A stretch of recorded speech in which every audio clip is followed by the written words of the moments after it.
घरों में, मुसलमानों के खानदानों में ये जो औरतें नंगी फिर रही हैं, ये बाल कटाई हुई जो फिर रही हैं, इनको एहसास तक नहीं है कि हम जो है गली की कुतिया से बदतर हम मकाम पर आ चुकी हैं। और ये मर्द उनके गुलाम बनकर जो पीछे पीछे लट्टू की तरह जा रहे हैं, ये सब मुसलमानों के अंदर ये तहजीब कहाँ से आई, ये तमद्दुन कहाँ से आया? मुसलमान की औरत क्या किसी को नाचना देखना गवारा कर सकती थी? क्या मुसलमान की औरत किसी को गाता हुआ देखना बर्दाश्त कर सकती थी? आज सिनेमा खानों में गैर कौमें से ज्यादा बुर्का पहनने वालों की तादाद क्यों ज्यादा है?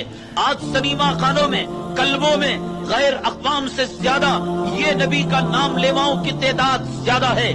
कहाँ से इनको ये सबक मिला? कहाँ से उनको ये दर्स मिला?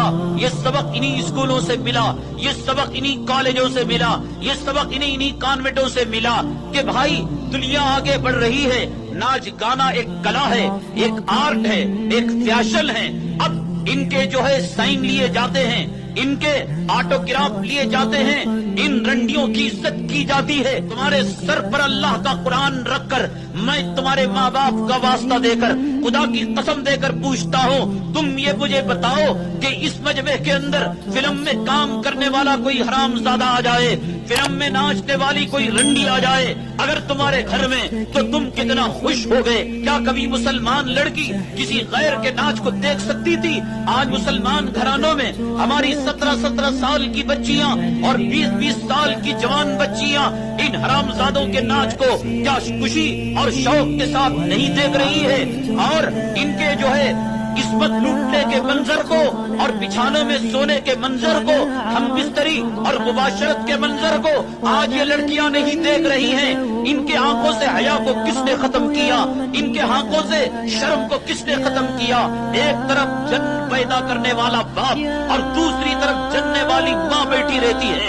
एक तरफ वो बाप जिसे जन्नत का दरवाजा बताया गया और एक तरफ वो माँ जिसके पैरों तले जन्नत बताई गई। ये बाप भी मौजूद है और ये माँ भी मौजूद है।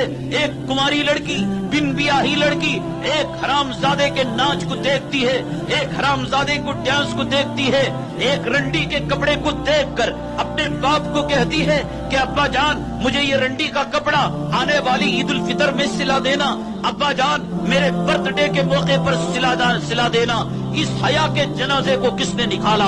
इस शर्म के जनाजे को किसने निकाला? ये बाप तो वो था कि बेटी को पैदा करने के बाद खुद वो बाप बेटी की कमर को देखना हराम था, बेटी के सीने को देखना हराम था, बेटी की पिंडली को देखना हराम था, बेटी के रान को देखना हराम था। आज ये बाप अपनी स्कूटर में इस बेटी को स्कर्ट पहनाकर कॉन्वेंट की तरफ रवा दवा होता है, मुखालिफ तरफ से हवा चलती है, वो स्कर्ट जो रान तक रहता है और घुटने तक रहता है, उठता है। गली का चमार और गली का भंगी और गली का कुत्ता और गली का साली उस बेटी की शर्मगाह को देखता है कि अंदर अंडरवियर है या नहीं, उसके रान को देखता है और खुद बाप इस मंजर को दिखा कर लेकर जाता है किसी में हिस, है किसी में शर्म, है किसी में हया। कहाँ गई वो हया जो आका हमें देकर गए थे? कहाँ गई वो हया जो हमें सिद्दीक हमें